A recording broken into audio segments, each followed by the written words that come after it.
Welcome back, guys. I'm just overwhelmed by the overall response, and I just want to say a big thank you to the following people. Realistic, Homegirl, thanks for your support and just your positivity. Glad you love the vibe of these videos and you're able to learn something from it. Also want to give a shout out to Jay's Customs, very supportive guy. Thank you for tuning in. I'm glad they've been helpful to you as well.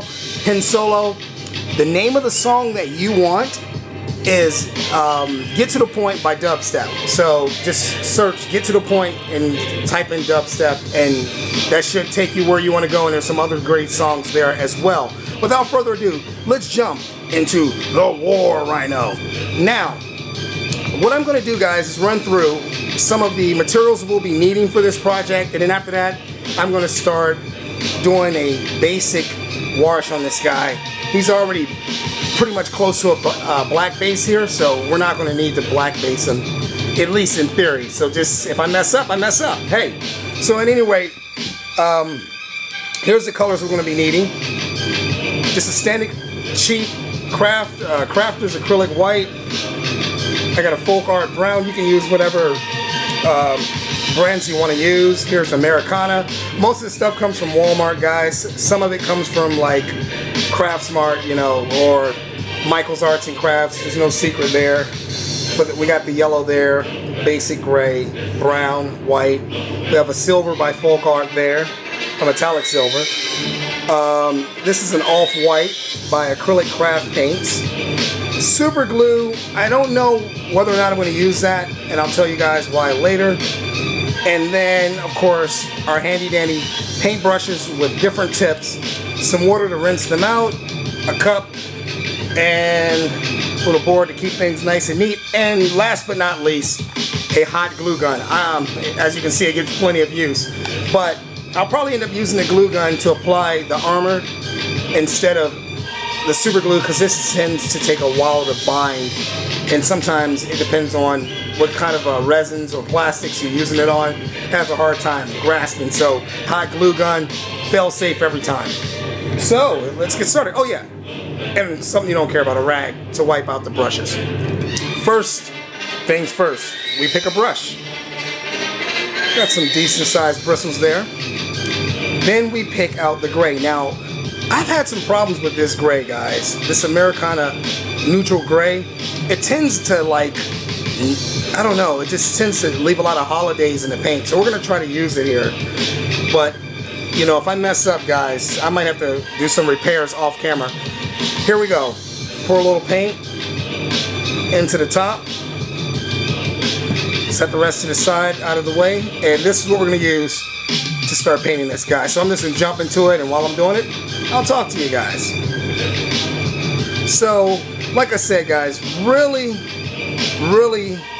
positive reaction I've been getting from a lot of you over there. As you can see, I'm doing a basic dry brush here, and I don't really worry about being too neat with this. I just kind of get the paint on there, and you'll see why later, because then I go back and I do some other things with highlighting that will bring this piece out.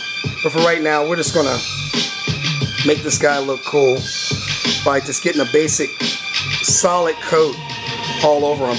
Now, you don't want to paint this guy solid. I said solid coat, but what you want to do is get a solid, what I call a medium dry brush on him, just to turn them gray, but also allow some of those highlight areas to shine through. Because if you paint him solid gray, he ends up looking like a Fisher-Price toy. So, like I said, we just want to get him good and covered. It's a little awkward being that I'm left-handed, but it's okay. So what I'm going to do is one side, this side first, and then I'm going to go to the other side and let him dry so that I can touch him. Don't want to get his eyes, because I love the way that eye has that pearl black look. So we're going to use that. You know, a lot of times if you're doing these figures, look for things that are, you know, what I call ready-made and ready to go.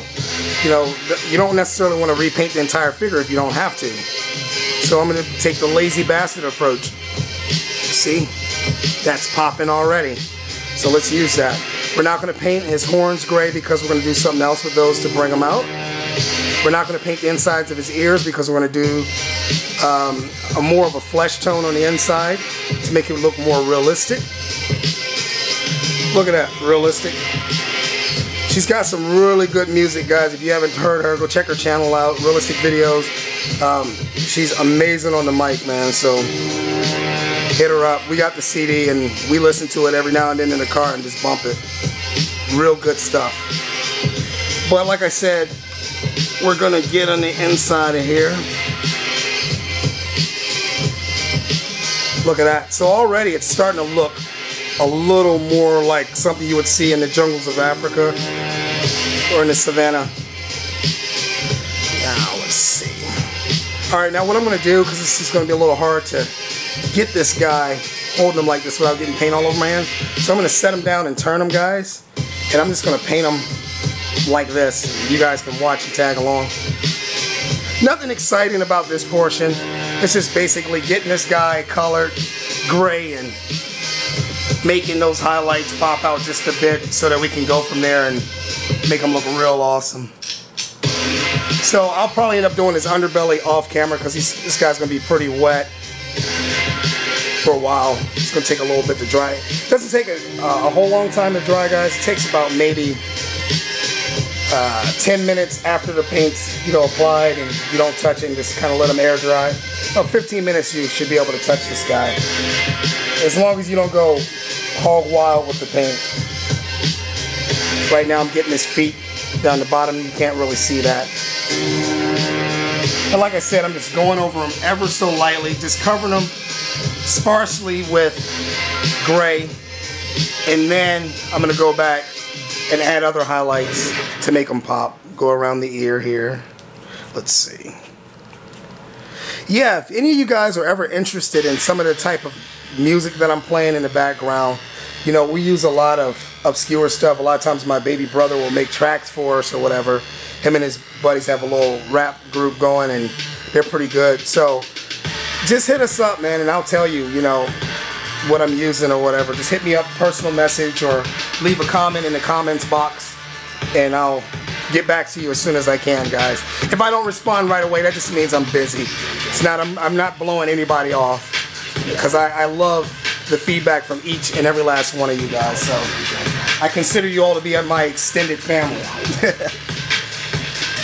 Some more than others. Some of you guys are really, really nice, and some of you guys are worse than my daughter's mother. Did I say that on camera? I did, didn't I? But at any rate, and it's the guys, it's not the girls, it's the guys. But I still love all of you guys, even when you get to be a little testy. But here we are, getting this guy painted up real good, making sure, what I'm doing now, guys, is making sure that I've gotten a good amount of coverage all over the main skin of the Rhino. I hope this is all picking up on camera. Right now he looks like crap. They're like, Tony, what is that? This is the early beginnings of something that hopefully will be magnificent soon. Well, like I said, guys, I'm not going to keep you long. I mean, we're running close to the 9-minute mark here. So what I may do is stop the video here. You guys got the gist of it. We're just covering this guy gray. When we come back, you'll see that he's going to be completely covered. And then, by then, we'll go to the next step. So like I said, we just want to get a decent amount of coverage of gray, still leaving some highlighted areas like so. So that wraps up this video. Go check out the next one. Alright, I'm out of here. Go see the next video.